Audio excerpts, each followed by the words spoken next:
You were living the rock star life, the movie star life.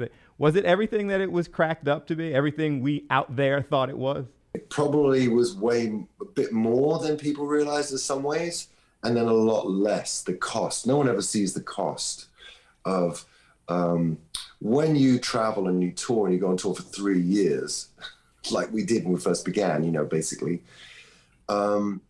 you erode and you deteriorate all the relationships around you. Like you're not quite as in with everyone. You've been gone, and there's a price to pay.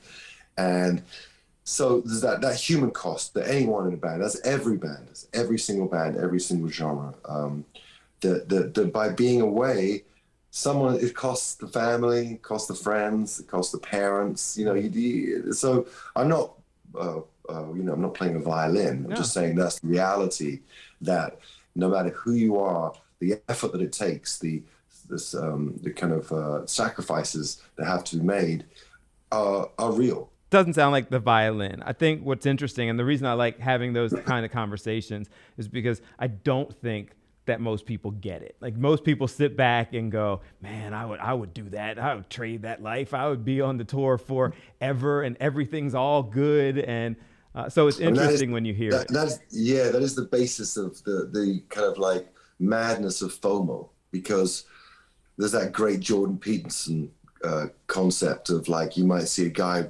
driving down the street in a sports car with a hot blonde in the car, and he's like, and you're like, man, I want that life. And he's like, how do you know the car's not not borrowed, not rented? She's not a cool girl, and he's with a drug problem, and he's just like in over his head, just trying to keep up because he thinks that's what people are going to do.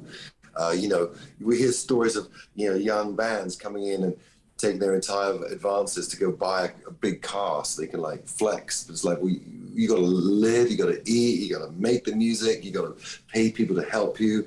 So that sort of those illusions are dangerous.